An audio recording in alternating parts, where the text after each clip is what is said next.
ত্রিভুজ। ত্রিভুজ কাকে বলে? তিনটি সরল রেখাংশ দ্বারা সীমাবদ্ধ সমতলিক চিত্রকে বলে ত্রিভুজ। এই তলটা একটা সমতল, তাহলে এই সমতলের উপর যে চিত্রই আঁকবো তার নাম হবে সমতলিক চিত্র। এই সমতলটাকে ঘিরতে কটা সরল রেখা লাগবে? যদি দুটো সরল রেখা আঁকি তাহলে তারা সমতলটাকে ঘিরতে পারলো না, তাহলে আর একটা সরল রেখাংশ দরকার, যেটা ধরলাম এইটা। এই সমতলটাকে তিনটে সরল রেখাংশ ঘিরে দিল, তাহলে একটা সমতলকে ঘিরতে তিনটি সরল রেখাংশ কমপক্ষে দরকার। তিনটি সরল রেখাংশ দ্বারা সীমাবদ্ধ সমতলিক চিত্র হলো ত্রিভুজ। ত্রিভুজের তাহলে তিনটে সরল রেখাংশকে বলা হয় বাহু। তিনটে বাহু পরস্পরকে তিনটি বিন্দুতে ছেদ করেছে, সেই কৌণিক বিন্দুগুলোর নাম দিলাম এ, বি, সি। তাহলে কৌণিক বিন্দু পাচ্ছি বা শীর্ষবিন্দু এ, বি, সি। বাহুও পাবো তিনটি, তাদের নাম এবি, বিসি, এসি, যারা সরল রেখাংশ। কোণও পাবো তিনটে, তাদের নাম কোণ এ, বি, সি। বিটা মাঝখানে, এ মাঝখানে বি, তারপর সি। কোণ সি, যাকে বলতে পারি এ সি বি, সিটা মাঝখানে। আর কোণ এ, যাকে বলবো বি এ সি, এটা মাঝখানে। কোণ বি, কোণ সি, কোণ এ। কোণ বি কে বলছি কোণ এ বি সি, কোণ সি কে বলছি কোণ এ সি বি, কোণ এ কে বলছি কোণ বি এ সি। ত্রিভুজের কৌণিক বিন্দু তিনটি, বাহু তিনটি, কোণ তিনটি। ত্রিভুজের প্রকারভেদ। বাহুভেদে অর্থাৎ বাহুর দৈর্ঘ্য সমান হবে কি হবে না তার উপর নির্ভর করে বাহুভেদে ত্রিভুজ তিন প্রকার: সমবাহু ত্রিভুজ, সমদ্বিবাহু ত্রিভুজ, বিষমবাহু ত্রিভুজ। সমবাহু ত্রিভুজ কাকে বলে? এমন একটা ত্রিভুজ আঁকতে হবে যার প্রত্যেকটি বাহুর দৈর্ঘ্য সমান, তিনটে বাহুই সমান মাপের, তাকে বলবো সমবাহু ত্রিভুজ। স্কেলটাকে এক জায়গায় বসিয়ে 5 সেন্টিমিটারের একটি সরলরেখা অঙ্কন করলাম। দুটো 5 সেন্টিমিটার যেখানে গিয়ে মিলবে সেখানে আরেকটি বিন্দু পাবো। সেই ছেদ বিন্দুটিকে এই সরলরেখাটির দুই প্রান্ত বরাবর যোগ করব।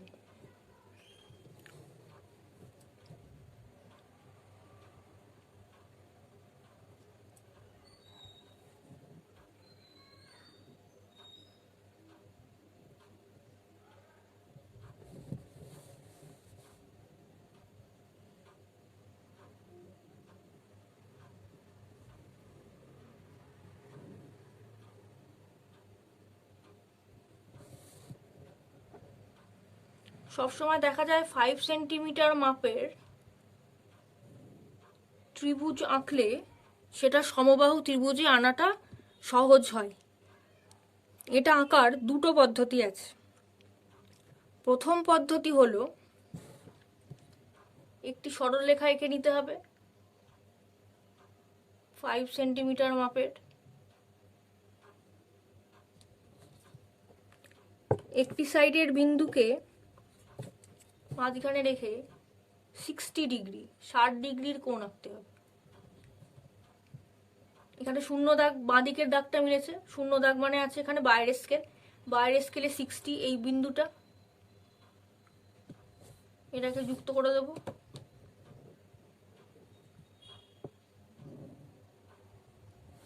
তাহলে দেখব অপর প্রান্তে 60 ডিগ্রি যে বিন্দুটা হয়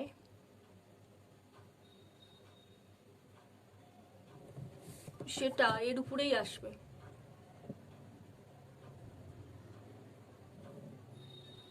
তাহলে এইভাবে মাপলে দেখা যাবে প্রত্যেকটা বাহুর দৈর্ঘ্য 5 সেন্টিমিটার।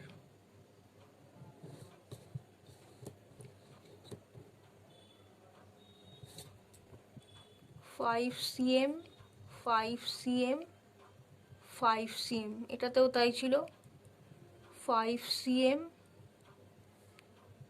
5 cm 5 cm। এই যে ত্রিভুজ দুটো, একই ত্রিভুজ দুবার আঁকলাম দুভাবে, এটার নাম পি কিউ আর। তাহলে বলতে পারি ত্রিভুজের এটা একটা চিহ্ন দিয়ে, যেমন কোণের চিহ্ন এটা, ত্রিভুজের চিহ্ন দিয়ে পি কিউ আর একটি সমবাহু ত্রিভুজ।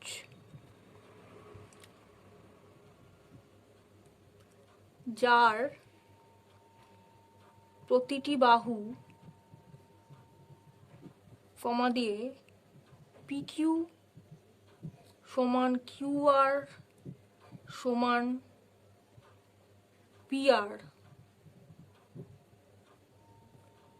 সমান 5 cm বা 5 সেন্টিমিটার।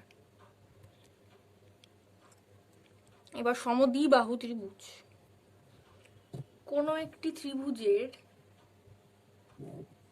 যে কোনো দুটি বাহু সমান হতে হবে।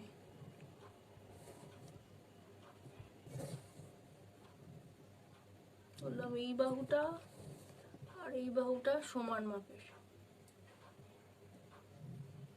এটার নাম হলো সমদ্বিবাহু ত্রিভুজ। যার এদিকটা 3 cm, এদিকটাও 3 cm, 3 cm 3 cm 5 cm। এটার নাম দিলাম এস টি ইউ। ত্রিভুজ এস টি ইউ একটি সমদ্বিবাহু ত্রিভুজ।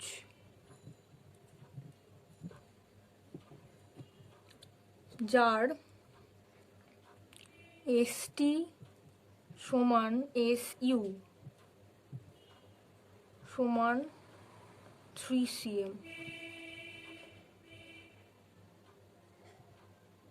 আর টিইউটা কি, টিইউটা এদের সাথে অসমান।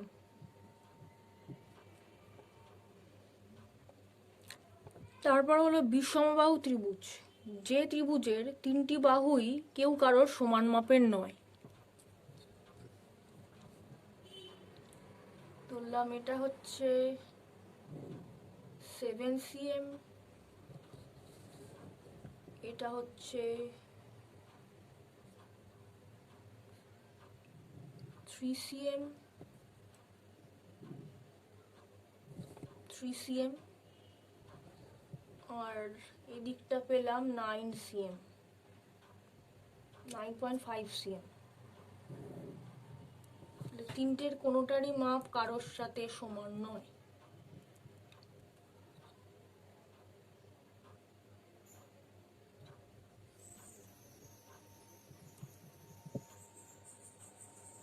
এম এন ও ত্রিভুজ এম এন ও একটি বিষমবাহু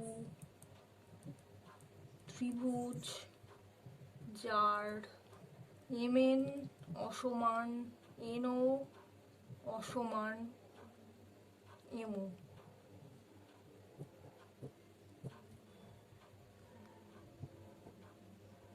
তাহলে এটা গেল হচ্ছে বাহু ভেদে ত্রিভুজের প্রকারভেদ। কোন ভেদে ত্রিভুজের প্রকারভেদ হচ্ছে সূক্ষ্মকোণী ত্রিভুজ, সমকোণী ত্রিভুজ, স্থূলকোণী ত্রিভুজ।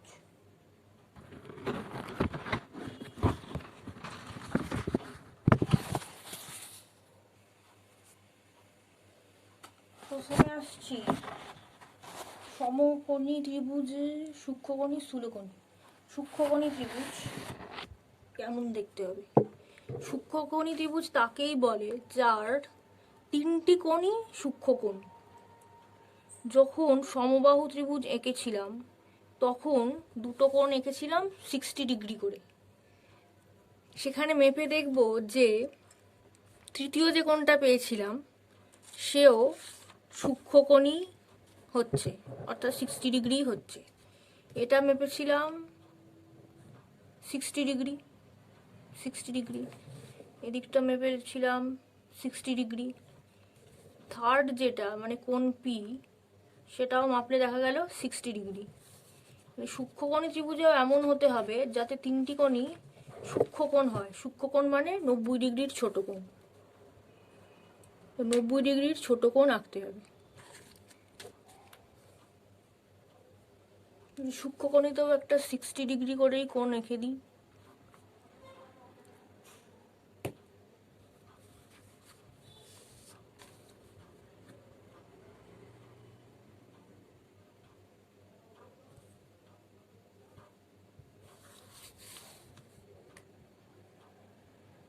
একটা কোণ দিলাম 60 ডিগ্রি, আর একটা এটা মাপলে দেখা যাবে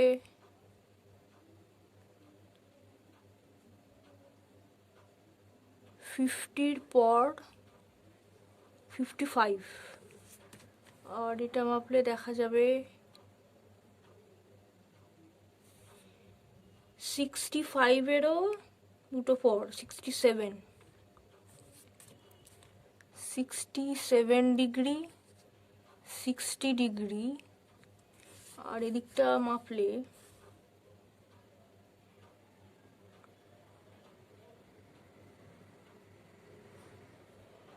53 ডিগ্রি। ত্রিভুজটার নাম XYZ। ত্রিভুজ XYZ সূক্ষ্মকোণী ত্রিভুজ, কারণ তার প্রতিটি কোণ XYZ, কোণ XZY, কোণ YXZ, কারণ এরা তিনটেই হলো সূক্ষ্মকোণ। সূক্ষ্মকোণ মানে 90 ডিগ্রির ছোট কোণ। সমকোণী ত্রিভুজ, সমকোণী ত্রিভুজের একটি কোণ সমকোণ হতে হবে। তাহলে এই সরলরেখার এক প্রান্তে চাঁদাটা বসিয়ে 90 ডিগ্রির কোণ আঁকলে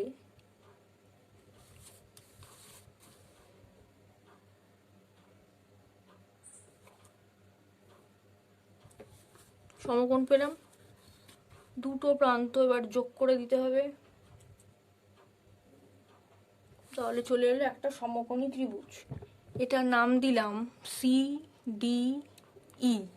তাহলে সমকোণী ত্রিভুজের একটি কোণ সমকোণ, সমকোণে এইরকম চিহ্ন ভিতরে দেওয়া হয়, নর্মাল কোণেতে এইরকম চিহ্ন দেওয়া হয়। তাহলে যার কোণ CDE সমকোণ 90 ডিগ্রি, 90 ডিগ্রি, আর এই দুটো কোণ DCE আর DEC এরা হবে সূক্ষ্মকোণ। DCE DEC তিনজনে তাহলে মোট DCE DEC এরা হবে সূক্ষ্মকোণ।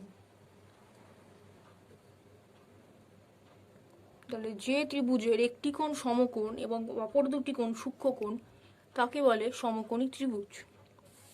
এই কোণটা মাপলে দেখা যাবে এটা এসে শেষ হয়েছে 36 ডিগ্রি। এই দিকটা মাপলে দেখা যাবে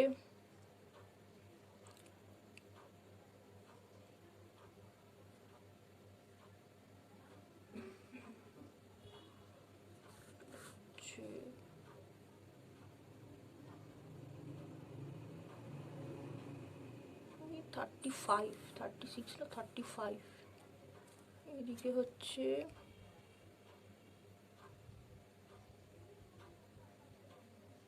55, আর এটা 90। বা স্থূলকোণী ত্রিভুজ, স্থূলকোণী ত্রিভুজ সেই ত্রিভুজই হবে যার একটি কোণ স্থূলকোণ। স্থূলকোণ মানে 180 ডিগ্রির ছোট কিন্তু 90 ডিগ্রির বড়। ধরতে পারি 120, 90 এর বড়, 180 ডিগ্রির ছোট। যে ত্রিভুজের একটি কোণ স্থূলকোণ তাকে বলে স্থূলকোণী ত্রিভুজ। নাম দিলাম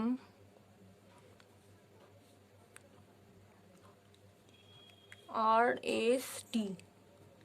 ত্রিভুজ RST স্থূলকোণী ত্রিভুজ। এই কোণটার মাপ পেলাম 120, 120 ডিগ্রি। এটার মাপ পেলাম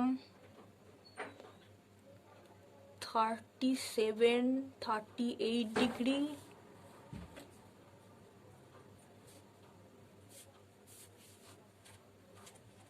$22 ডিগ্রি।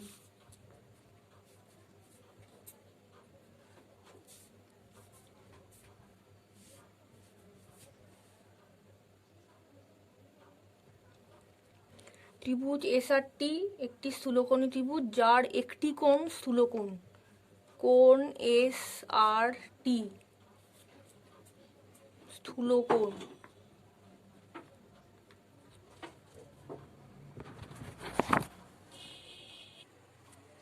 সমকোণের বিষয়ে আর একটা যেটা বলার কথা, সমকোণী ত্রিভুজের নিচের যে সরলরেখাংশ তাকে বলা হয় ভূমি। ভূমির উপর যে লম্বভাবে দাঁড়িয়ে আছে 90 ডিগ্রি করে তার নাম লম্ব।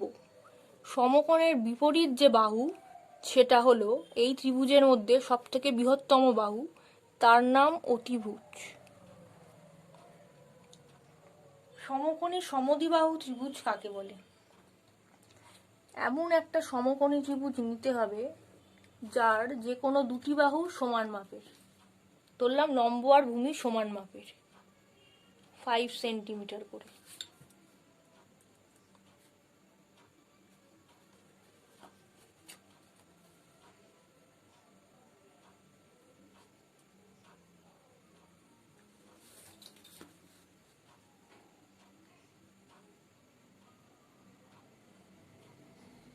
ফাইভ না ধরে একটু ছোট ধরছি, এতটা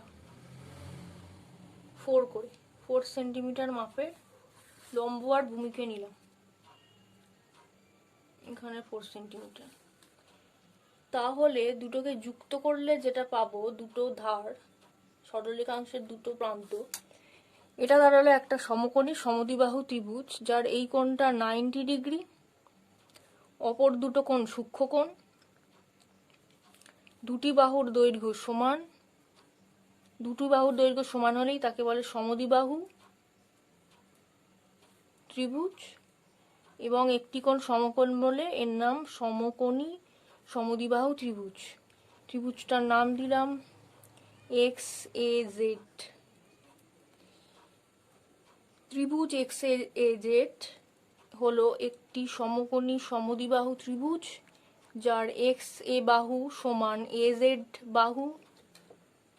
কোণ XAZ সমান সমকোণ 90 ডিগ্রি, এবং অপর দুটি কোণের মাপ নিলে দেখছি 45 ডিগ্রি,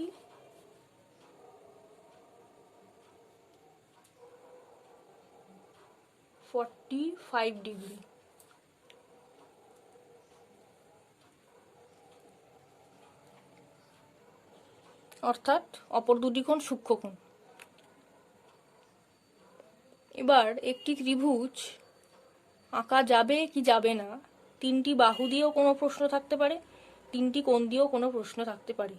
যতগুলি ত্রিভুজ আঁকি না কেন, তিনটেকে যোগ করলে দেখব তিনটে কোণের সমষ্টি অর্থাৎ যোগফল 180 ডিগ্রি।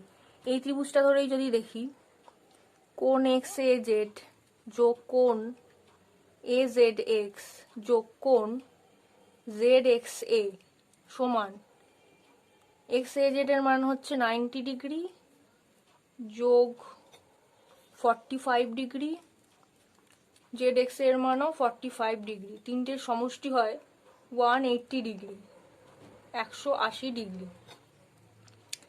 অর্থাৎ ত্রিভুজের তিনটি কোণের সমষ্টি 180 ডিগ্রি। যদি প্রশ্ন থাকে 46 ডিগ্রি, 52 ডিগ্রি, 33 ডিগ্রি, এই মাপের কোনো কোণ আঁকা সম্ভব কিনা। তিনটে মাপের কোণ আঁকার পর যদি দেখি ত্রিভুজ অঙ্কন করা যাচ্ছে না, তাহলে লিখতে পারি যে এই তিনটি মাপের কোণ দিয়ে একটি ত্রিভুজ আঁকা সম্ভব নয়।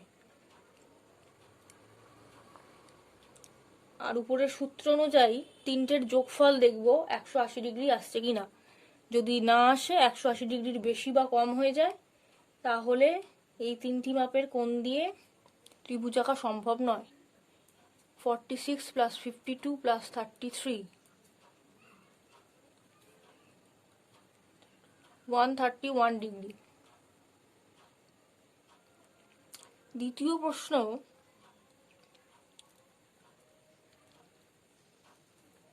4 cm 4 সেন্টিমিটার, 5 cm 5 সেন্টিমিটার আর 2 cm, এই তিনটে মাপের সরলরেখাংশ দিয়ে একটি ত্রিভুজ আঁকা সম্ভব হবে কি হবে না। এই সূত্র অনুযায়ী, এটা ছিল আগেরটা প্রথম সূত্র,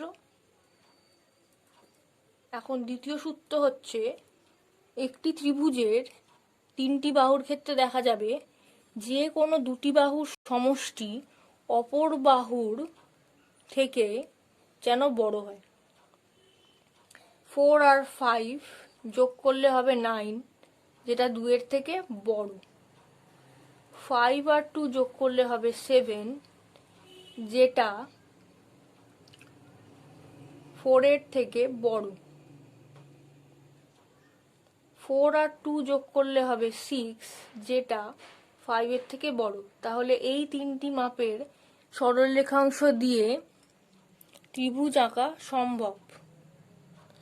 কিন্তু যদি মাপটা হতো 2 cm, 1 cm, 3 cm, তাহলে দেখব 2 1 যোগ করে 3, যেটা 3 এর তো বড় নয়।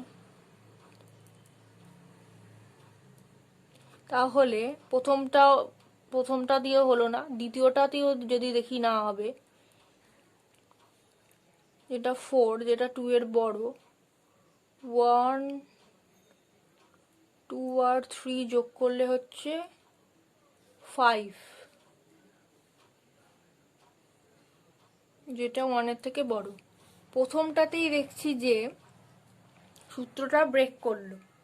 সূত্রটা যদি যে কোনো একবার লঙ্ঘন করে, 3বারই কিন্তু বড় হতে হবে। প্রথম ক্ষেত্রে দেখা যাচ্ছে হলো না, তাহলে এই ত্রিভুজটি আঁকা সম্ভব হবে না, যার বাহু 2 সেন্টিমিটার, 1 সেন্টিমিটার আর 3 সেন্টিমিটার। তাহলে সূত্রটা কি? কোনো একটি ত্রিভুজের যে কোনো দুটি বাহুর সমষ্টি অপর বাহুটির থেকে বৃহত্তর হতে হবে।